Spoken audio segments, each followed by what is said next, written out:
जी हाँ, 25 मई को क्या हैंडओवर मुमकिन है? क्या पूरे बाखमुत पर रूस का कब्जा हो चुका है? जैसी कि वैगनर फोर्सेस की तरफ बातें कही जा रही हैं, ऐलान किया जा रहा है, क्या वाकई ऐसा है? आज इसकी तफ्तीश करने की कोशिश करेंगे। उधर प्रेसिडेंट ज़ेलेंस्की प्रधानमंत्री मोदी को कीव आने का न्योता दे रहे हैं। तमाम अहम खबरें हैं जिस पर हमारी नजर होगी। वर्ल्ड कवरेज के नंबर 1 शो की करने जा रहे हैं शुरुआत।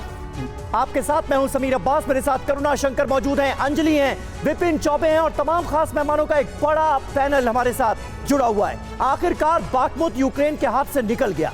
हालांकि अभी तक यूक्रेन ने हार कबूल नहीं की है, लेकिन वैगनर फोर्स के साथ साथ खुद पुतिन ने बाखमुत फतेह का ऐलान कर दिया है। निश्चित तौर पर वॉर फ्रंट से पिछले कुछ दिनों में आई ये सबसे बड़ी खबर है। जी हां, हम आपको वैगनर के सेलिब्रेशन का एक्सक्लूसिव वीडियो भी दिखाएंगे। बाखमुत में रूस की जीत का अब आगे असर क्या हो सकता है, हम अपने एक्सपर्ट से समझेंगे। और इस बीच यूक्रेन को F-16 देने को लेकर भी अमेरिका से बड़े डेवलपमेंट्स सामने आए हैं। हम इसकी भी चर्चा करेंगे, साथ ही आपको एक्सक्लूसिव तस्वीरें जॉर्जिया की भी दिखाएंगे और बताएंगे कि आखिर जॉर्जिया में रशियन फ्लाइट को लेकर कोहराम क्यों मचा हुआ है। बिल्कुल, और साथ ही वॉर जोन की और भी तमाम बड़ी खबरें आपको दिखाएंगे और जो वीडियो निकल कर आ रहे विध्वंसक तस्वीरें वो आपके सामने रखेंगे। बड़ी खबर क्या है बाखमुत को लेकर इस वक्त की, आप जान लीजिए। बाखमुत से यूक्रेन वॉर की सबसे बड़ी और लेटेस्ट खबर है। वैगनर ने बाखमुत पर कब्जे का दावा किया है। वैगनर ने 25 मई, जी हां, ये वो डेडलाइन है जो रूस को दी गई है कि रूस को सौंप दिया जाएगा पूरी तरह से कब्जा करके। बता दें, बीते 224 दिनों से बाखमुत की जंग चल रही है। हालांकि एक दौर वो भी आया जब यूक्रेन की तरफ से दावा था कि इस जंग में, बाखमुत की जंग में बड़ा फेरबदल हो सकता है, लेकिन अब आखिरकार वैगनर ने झंडा फहराकर यह बता दिया है दुनिया को कि बाखमुत पर उसका यानी रूस का कब्जा हो गया है।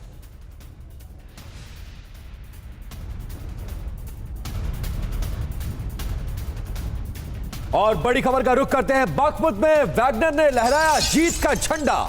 रूस और वैगनर के फ्लैग के साथ दिखे हैं एक बार फिर से लड़ाके, और वैगनर फोर्स की ओर से जारी किया गया इसको लेकर वीडियो। 224 दिनों की जंग के बाद बाखमुत पर रशिया ने कब्जे का दावा किया है और दावे की तस्दीक करता हुआ ये वीडियो।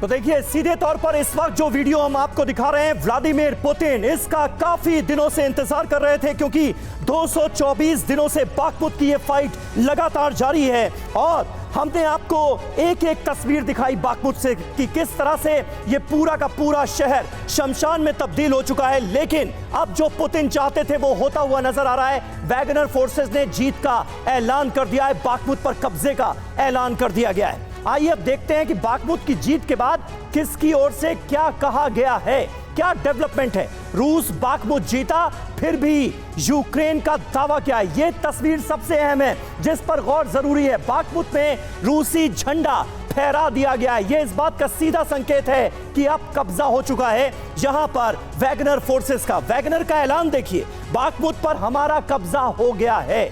यह सीधे तौर पर आधिकारिक स्टेटमेंट जारी किया गया है। हम 25 मई तक बाखमुत रूस को सौंप देंगे, यानी जो काम हमें दिया गया था वो हमने पूरा किया, ये वैगनर फोर्सेस कह रही हैं। पुतिन का बयान, बाखमुत कब्जे के लिए वैगनर को मुबारकबाद देते हुए व्लादिमीर पुतिन नजर आ रहे हैं। हम वैगनर के लड़ाकों को वीरता मेडल देंगे। पिछले दिनों हमने देखा किस तरह की तीखी बयानबाजी दोनों के बीच हुई, वैगनर फोर्सेस और रशियन फौज के बीच, व्लादिमीर पुतिन के बीच। लेकिन अब सब कुछ ठीक हो गया है ऐसा मालूम पड़ता है।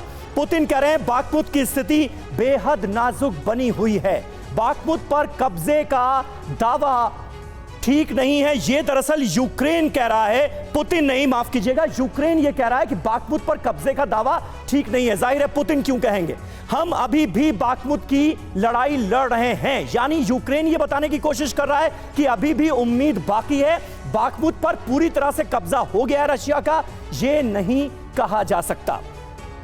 हमारे साथ इस वक्त तमाम खास मेहमान मौजूद हैं, जल्दी से उनसे आपका तारुफ करा दें। मेजर जनरल ब्रजेश कुमार हमारे साथ मौजूद हैं इस वक्त, ग्रुप कैप्टन डीके पांडे साहब हमारे साथ जुड़ चुके हैं doctor Rajiv Nayan, senior research associate हैं IDSA के, वो हमारे साथ मौजूद हैं, और महेश सचदेव साहब हमारे साथ मौजूद हैं, फॉर्मर डिप्लोमैट हैं, और गौरव अग्रवाल भी हमारे सहयोगी हमारे साथ जुड़ेंगे जापान से, और एक एक अपडेट हम उनसे भी लेने की कोशिश करेंगे, क्योंकि प्रधानमंत्री नरेंद्र मोदी और प्रेसिडेंट ज़ेलेंस्की की मुलाकात में बहुत कुछ ऐसा हुआ है जिस पर नजर जरूरी है। लेकिन सबसे पहले डीके पांडे साहब, आज शुरुआत आपसे।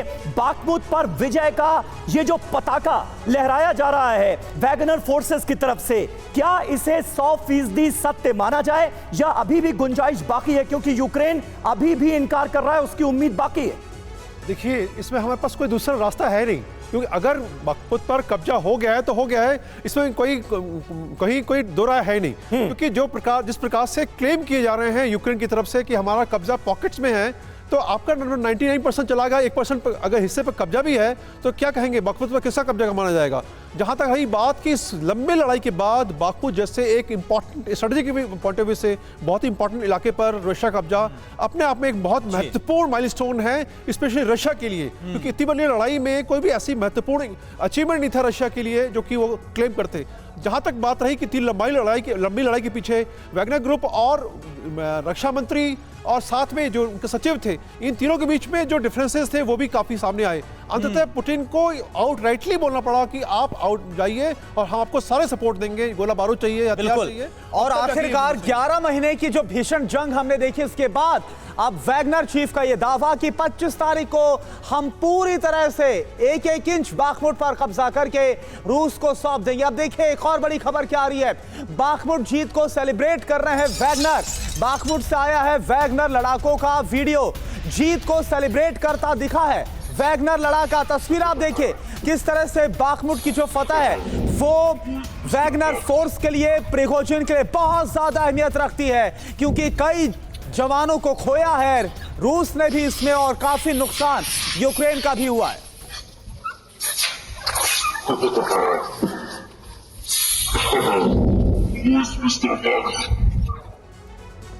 तो समझिए बाखमुत कितना इंपॉर्टेंट पॉइंट है, और इसको लेकर रशिया बहुत ज्यादा एक्साइटेड है। हालांकि इसको लेकर यूक्रेन के दावे अलग हैं और रशिया के दावे अलग है। वैगनर ग्रुप ये कह रहा है कि बस कुछ घंटे का वक्त और पूरा बाखमुत हम आपको जीतकर हैंडओवर कर देंगे, और एक नई लोकेशन पर वैगनर ग्रुप पहुंच जाएगा जहां रशिया की वो मदद करेगा। तो रूस यूक्रेन वॉर से जुड़ी पिछले कुछ दिनों में यह सबसे बड़ी खबर है कि बाखमुत को जीत लिया है रशिया ने, और एक बड़ा स्ट्रैटेजिक पॉइंट जो है वो यूक्रेन के हाथ से फिसलता हुआ नजर आ रहा है। आइए रूस विजय से जुड़ी बाकी फैक्ट्स पर एक बार नजर डाल लेते हैं, जो कि बहुत ज्यादा इंपॉर्टेंट है। इस बात को समझना बहुत जरूरी है कि 224 दिन बाद वैगनर की बाखमुत फतह का दावा कर लिया गया, और वैगनर आर्मी ने पहली बार बाखमुत में जीत का ऐलान कर दिया है।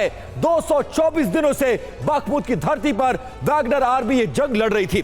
वैगनर चीफ ने जो येवगेनी है, उन्होंने वीडियो मैसेज करके यह ऐलान किया, और बाकायदा रशिया का झंडा वहां पर फहराया गया है। येवगेनी ने 25 मई को बाखमुत रूस को सौंपने की बात कही थी, लेकिन उससे पहले ही यह बात यानी जीत का परचम लहरा दिया गया है। रूस को सौंपने से पहले पूरे बाखमुत में सर्च ऑपरेशन चलाया जाएगा, और यह जानने की कोशिश की जाएगी कहीं रूस का कोई या यूक्रेन का कोई सपोर्टर बाकी तो नहीं रह गया है। जंग के आखिरी दौर में वैगनर को रूसी सेना का बैकअप मिला, यानी जब हथियार कम पड़ने लगे, फोर्सेस कम पड़ने लगी, तो रशिया आर्मी वैगनर ग्रुप का सपोर्ट करने के लिए मौके पर पहुंची। 224 दिनों तक चली जंग, बाखमुत की जंग में आखिरकार रूस की जीत हो गई, और जीत के बाद यह तस्वीर सामने आई है। और अंजलि के पास एक बड़ी खबर आ रही है, सीधे अपर स्टूडियो को रुख करते हैं। बिल्कुल विपिन, बाखमुत को लेकर के लगातार चर्चाओं का बाजार गर्म है, क्योंकि रूस बार बार यहां पर कब्जे की बड़ी बात कहता है, दावे करता है। एक और बड़ी खबर ये, रूस यूक्रेन युद्ध पर G7 में पीएम मोदी ने दिया है एक बड़ा बयान। इसके बारे में आपको बता दें, संवाद और कूटनीति ही समाधान का एकमात्र रास्ता है। वैश्विक शांति, स्थिरता और समृद्धि हमारा साझा उद्देश्य है। पीएम ने कहा है किसी भी क्षेत्र में तनाव का असर सभी देशों पर पड़ता है। और साथ ही प्रधानमंत्री आगे कहते हैं कि युद्ध मानवता का मुद्दा है, मानवीय मूल्यों का मुद्दा है, और साथ ही मौजूदा हालात राजनीति या अर्थव्यवस्था का मुद्दा नहीं है। तो देखिए, जाहिर है कि इन बयानों से यही समझ में आ रहा है कि पीएम ने एक बार फिर से इस ग्लोबल मंच पर युद्ध खत्म करने की अपील की है कि युद्ध से पूरी दुनिया को ही नुकसान झेलना पड़ रहा है। इसलिए अब शांति वार्ता की पहल होनी चाहिए, युद्ध पर विराम लगना चाहिए। और हिरोशिमा से देखिए हमारे सहयोगी गौरव अग्रवाल लगातार हमारे साथ जुड़े हुए, सीधे उनका रुख करते। गौरव, बार बार भारत की ओर से ये बातें दोहराई जा रही हैं। एक बार फिर से जब ग्लोबल मंच पर पहुंचे भारत के प्रधानमंत्री नरेंद्र मोदी, तो उन्होंने शांति की ही बात की है कि युद्ध से पूरी दुनिया को नुकसान हो रहा है, युद्ध पर विराम लगना चाहिए। इन बातों को बाकी देशों ने कैसे लिया, क्या प्रतिक्रिया इस पर रही? बिल्कुल अंजलि, आपको ये प्रतिक्रिया बताऊं उससे पहले एक बड़ा अपडेट अपने दर्शकों को दे दूं। प्रधानमंत्री नरेंद्र मोदी का जापान दौरा G7 समिट के लिए पूरा हो चुका है और अब वो पापुआ न्यू गिनी के लिए निकल चुके हैं। पापुआ न्यू गिनी में प्रधानमंत्री रहेंगे, जहां उनके लिए बेहद खास इंतजाम किए गए हैं। 14 देश वहां पर आ रहे हैं। खैर, अब आपके सवाल पर आते हैं। अब प्रधानमंत्री नरेंद्र मोदी ने जो कहा, पूरी दुनिया उसको कैसे देख रही है, आप इसका अंदाजा इसी से लगा सकते हैं अंजलि, कि यहां पर प्रधानमंत्री नरेंद्र मोदी ने ज़ेलेंस्की के साथ मीटिंग में कहा कि युद्ध को आप झेल रहे हैं, आपने युद्ध को हमसे ज्यादा देखा है, आप परेशान हैं उससे और मानवीय आधार पर हम आपकी मदद करेंगे। भारत यूक्रेन को मानवीय आधार पर कुछ मेडिकल हेल्प करेगा, ये जानकारी भी हमें दी गई है। और अब जब प्रधानमंत्री वहां G7 समिट में थे, तब भी उन्होंने कहा कि यहां पर कैसे हमें यूक्रेन के लिए शांति का रास्ता खोजना चाहिए, शांति से हल निकालना चाहिए। जो बाइडेन प्रधानमंत्री के पास आए क्वाड समिट में, जब उन्होंने कहा कि देखिए आपका कद कितना बढ़ चुका है, आप किस तरह से यहाँ दुनिया भर में मशहूर हैं, आप जून में हमारे पास आने वाले हैं और लोग हमारे पास आ रहे हैं कि आपसे मिलना है, आप मुलाकात करवाने का हमसे आग्रह कर रहे हैं।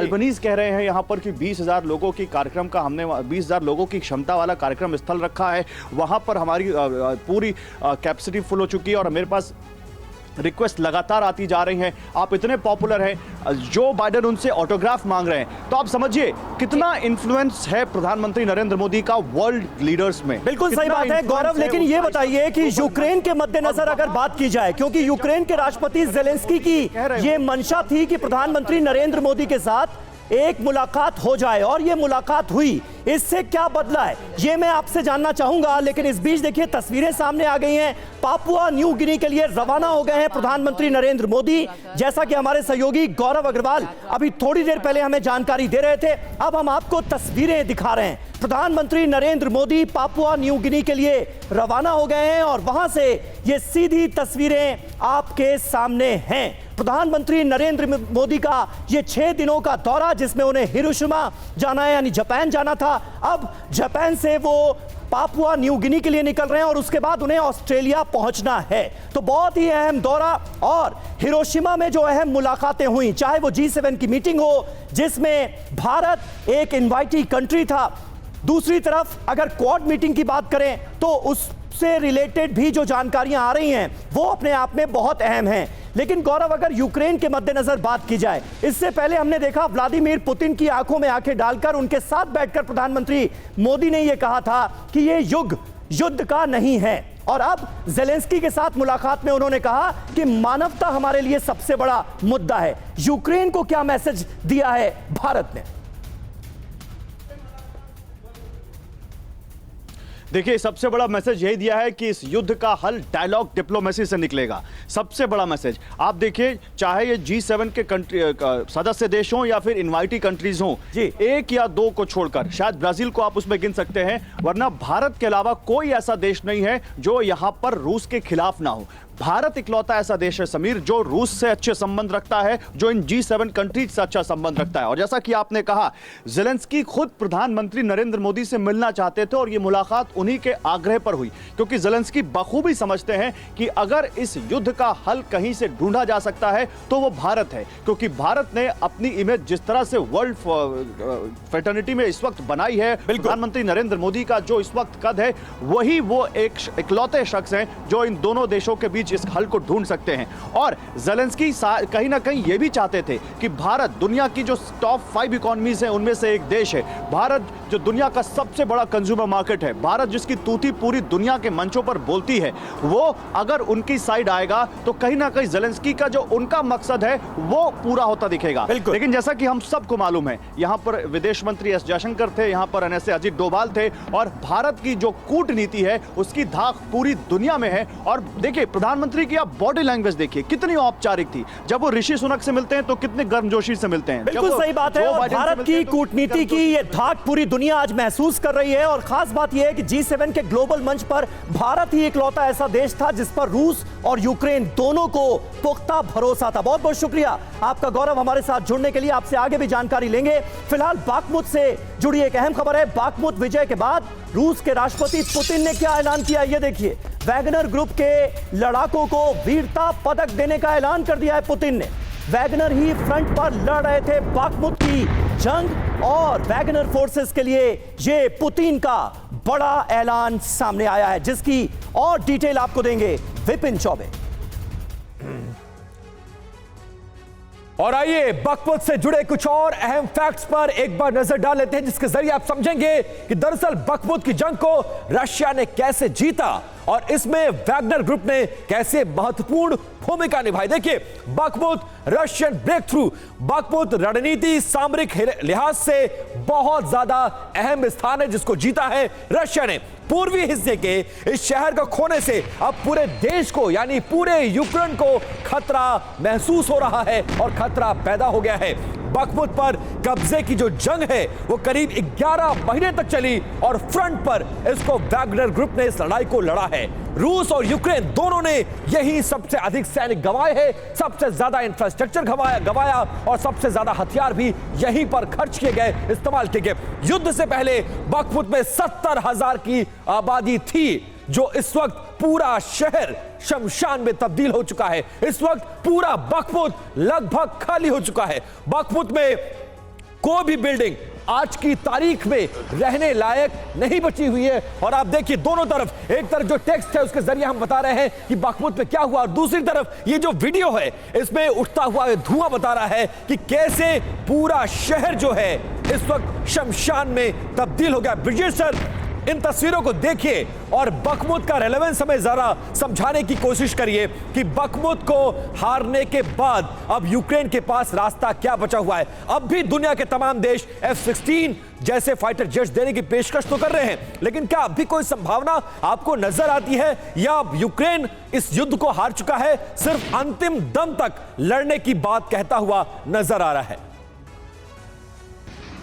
देखिए, ये बाखमुत का जो क्लेम है विजय का रशिया का, वो भी क्लाउड ऑफ इंफॉर्मेशन में छिपा हुआ है। अगर ये बात सही है तो ये शायद एक थोड़ी सी विक्ट्री या एक गुड न्यूज़ कहा जाएगा रशियन खेमे के लिए। आइए थोड़ा बाखमुत को गौर से देखें। बाखमुत एक बिल्टअप शहर है, छोटा सा कस्बा है। इसका मिलिट्री सिग्निफिकेंस कुछ भी नहीं है। It's not a high ground, it's not tactically important. लेकिन चूंकि यहाँ लड़ाई चल रही थी पिछले 11 महीनों से, तो एक पॉइंट ऑफ फोकस बन के रह गया जी। दूसरी बात, बाखमुत एक चूंकि बिल्टअप एरिया है और कोई भी जो मिलिट्री ऑपरेशन समझता है इसको क्लियर करने में महीनों लग सकते हैं for a well trained army. Fighting in built up area different connotation. बिल्कुल। तीसरी बात, ये जो वागनर ग्रुप है, 1 मई को उन्होंने मैसेज दिया था जी, हम यहां से जाना चाहते हैं क्योंकि हमें रसद नहीं मिल रही है। फिर 10 तारीख को कहा, यानी सर कुल मिलाकर हम समझने की कोशिश करें तो यही है कि बाखमुत को लेकर के अभी तक क्लियरिटी नहीं मिली है कि क्या रूस ने पूरी तरीके से कब्जा कर लिया है या फिर यूक्रेन जो दावे कर रहा है वो उसमें दम है। देखिए, एक बड़ी खबर आ रही है, उसके बाद लौटेंगे अपने मेहमानों के पास। करीब 11 महीने की जंग में पूरी तरह से बाखमुत बर्बाद हो चुका है। यूक्रेनी शहर बाखमुत में सही सलामत नहीं दिख रही है कोई भी इबारत। ये देखिए, आपको एरियल व्यू दिखा रहे हैं बाखमुत की इस वक्त क्या हालत है। बाखमुत की बर्बादी की भीषण तस्वीरें सामने आई हैं। खंडहर बन चुके हैं बाखमुत में, चारों तरफ दिखाई दिया धुआं ही धुआं।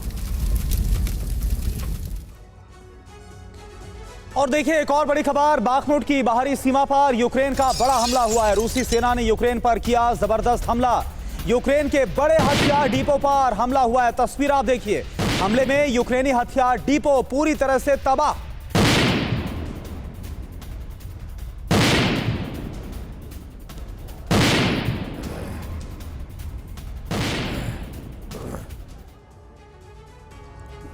और आइए अब देखते हैं कि बाखमुत की जंग रूस के फेवर में जाने के बाद अब आगे क्या क्या हो सकता है और किस बात की संभावना है। बाखमुत के बाद आगे क्या अंजाम होगा। अब यूक्रेन का बड़ा हिस्सा खतरे में होगा। डोनबास के दूसरे हिस्से में घुसना अब और भी आसान हो जाएगा रशिया के लिए। डोनबास में रूसी सैन्य कार्रवाई और तेज हो जाएगी। यूक्रेन को काउंटर ऑफेंसिव प्लान रोकना पड़ सकता है, यह भी इंपैक्ट होता हुआ नजर आ रहा है। पश्चिम पर यूक्रेन की ओर और बड़े हथियार देने का दबाव होगा, जिसके बाद यूक्रेन पर खतरा बढ़ता हुआ नजर आ रहा है। बिल्कुल, तो कुल मिलाकर यूक्रेन पर खतरा अब और ज्यादा बढ़ेगा। इस बीच एक और अहम खबर है, रूस के विदेश मंत्री ने पश्चिम पर लगा दिए गंभीर आरोप। G7 के टारगेट पर हैं रूस और चीन, यह कहा गया है सर्गेई लावरोव की तरफ से। पश्चिम के रवैये से नाजुक मोड़ पर पहुंच गई है ये वॉर, ये युद्ध। रूस के हमले को अवैध बताना बहुत बड़ी भूल होगी, ये कह रहे हैं लावरोव। तो देखिए, रूस के विदेश मंत्री सर्गेई लावरोव जो बोल रहे हैं, और इससे पहले भी बात आई थी, चीन का बयान हमने सुना था, जब चीन की तरफ से कहा गया कि G7 का ये जो गुट है, ये जो देश हैं, दरअसल ये एंटी चाइना और एंटी रशिया है। आइए अब देख लेते हैं कि सर्गेई लावरोव ने G7 और बाकी पश्चिमी देशों को लेकर क्या कहा है। बड़े पॉइंट्स क्या आ रहे हैं सामने, आप देखिए। G7 के दो बड़े दुश्मन, एक है रूस तो दूसरा है चीन। और हमने देखा कल जो कम्युनिके आया, स्टेटमेंट आई, उसमें भी ये बात थी, रूस यूक्रेन वॉर नाजुक मोड़ पर है। रूस के विदेश मंत्री सर्गेई लावरोव का ये बयान। यहां से आगे क्या होगा कहना बहुत ज्यादा मुश्किल है। युद्ध किस तरफ रुख करता हुआ नजर आएगा। पश्चिमी देश यूक्रेन को टूल बना रहे हैं, यह भी कहा गया। यूक्रेन की रक्षा का पश्चिमी दावा सिर्फ फिजूल का है, यह भी बड़ा बयान लावरोव की तरफ से। रूस के हमले को अवैध बताना सरासर गलत है। जो कल हमने देखा, जो प्रस्ताव आया, उसमें यह लाइन थी, इधर पश्चिम का एक ही लक्ष्य है, रूस का पूरी तरह से खात्मा कर देना। पश्चिम को बर्दाश्त नहीं है कि रूस और चीन, ये दो कंट्रीज हैं जो पश्चिम को बिल्कुल भी बर्दाश्त नहीं। राजीव ने आंसर, मेरा सवाल आपसे है, ये जो बात कही गई है सर्गेई लावरोव की तरफ से, आपको इसमें कितना दम नजर आता है? और अगर वाकई में इस बयान में दम है, तो आगे वर्ल्ड ऑर्डर में आपको क्या होता हुआ नजर आ रहा है? देखिए, जो बयान उन्होंने दिया उसमें कोई नई बात तो है नहीं। पहले यह G8 था, रूस को हटा दिया गया, G7 है, यह पाश्चात्य देशों का एक समूह है।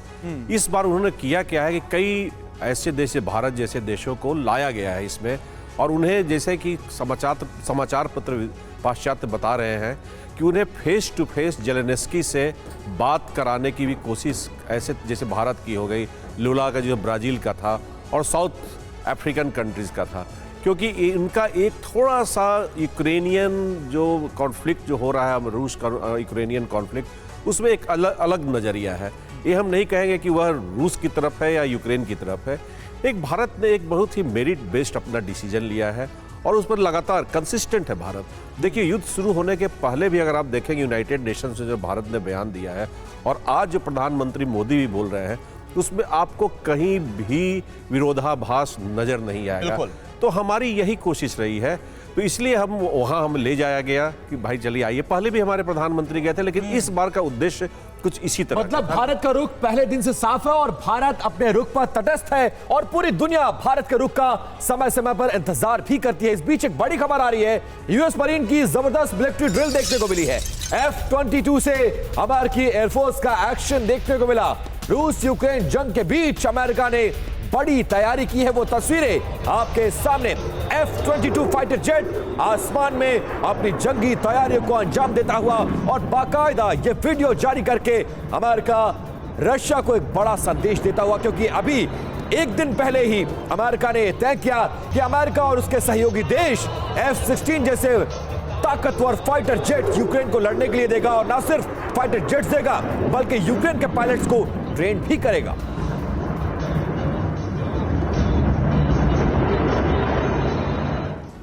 और इस बीच एक और बड़ी खबर वॉर जोन से सामने आ रही है। रशियन टैंक के काफिले पर यूक्रेन का हुआ है विध्वंसक attack. Anti tank mine blast कर काफिले को उड़ा दिया गया। जैवलिन मिसाइल से रशियन टैंक को निशाना बनाया गया। ये देखिए, ये पूरा वीडियो आपको दिखा रहे हैं किस तरीके से जैवलिन मिसाइल से टैंक को उड़ा दिया गया। लगातार इसी तरीके की विध्वंसक तस्वीरें युद्ध के मैदान से सामने आ रही है और ये एक्सक्लूसिव तस्वीर TV9 भारतवर्ष पर आप देख रहे हैं। बहुत जल्द ही यूक्रेनी सैनिकों को मिल जाएगी F-16 की ट्रेनिंग। जी हां, कल ही हमने आपको खबर बताई थी, अमेरिका ने मंजूरी दे दी है F-16 को देने की। यूएस ने यूक्रेन को F-16 ना देने की पॉलिसी अब बदल दी है।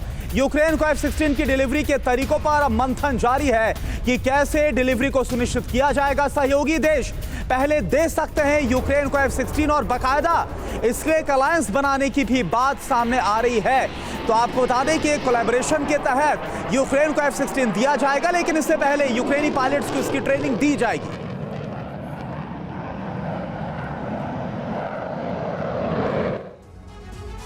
और देखिए, इस खबर के बीच ये जानना भी जरूरी है कौन सी वजहें, उन वजहों पर गौर कर लेते हैं जिसकी वजह से अमेरिका को F-16 को लेकर अपना स्टैंड बदलना पड़ा है और अब वो कह रहा है कि यूक्रेन को F-16 वो देगा। बिग बॉल पर सारी जानकारी आपके सामने रखेंगे। 5 बड़ी वजह मुख्य रूप से जो सामने आ रही है उसके बारे में आपको बता देते हैं एक एक करके।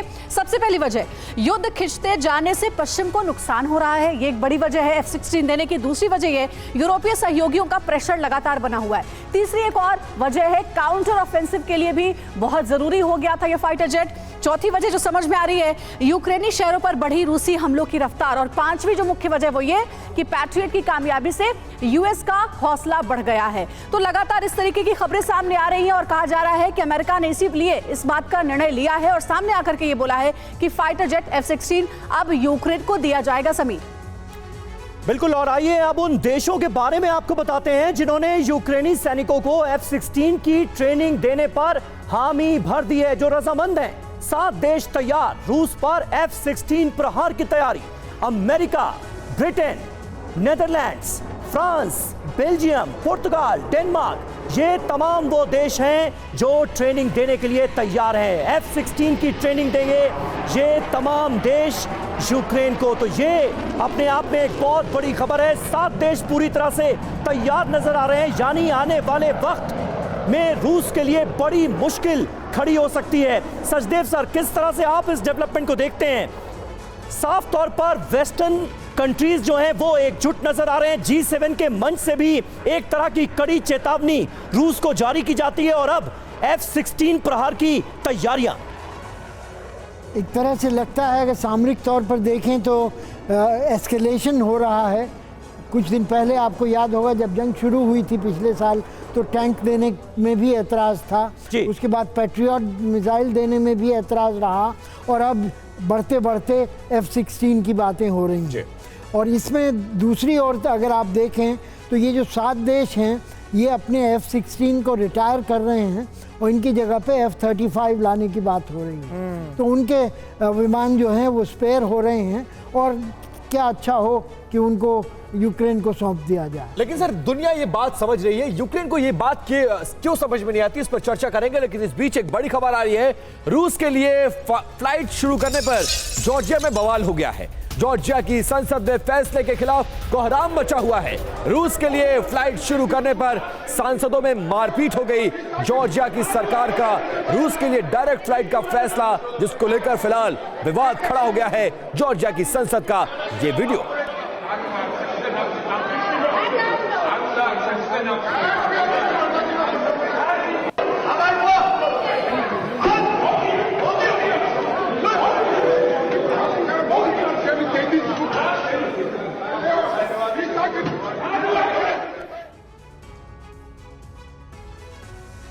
और अगली बड़ी खबर, रूस से पहली फ्लाइट पहुंचने पर जॉर्जिया में हंगामा हो रहा है। जॉर्जिया के टिब्लिसी एयरपोर्ट पर जबरदस्त विरोध हुआ है। सैकड़ों प्रदर्शनकारियों ने रूस से फ्लाइट का विरोध किया है। तो देखिए, संसद के अंदर का नजारा भी हमने आपको दिखाया, किस तरह से सूट बूट पहनकर, टाई लगाकर वहां पर सांसद आपस में लड़ते हुए नजर आ रहे हैं। और दूसरी तरफ प्रदर्शनकारियों को देखिए, एयरपोर्ट पर पहुंच गए, जमकर हंगामा हो रहा है। प्रदर्शनकारियों ने रूसी पैसेंजर्स को भला बुरा कहा।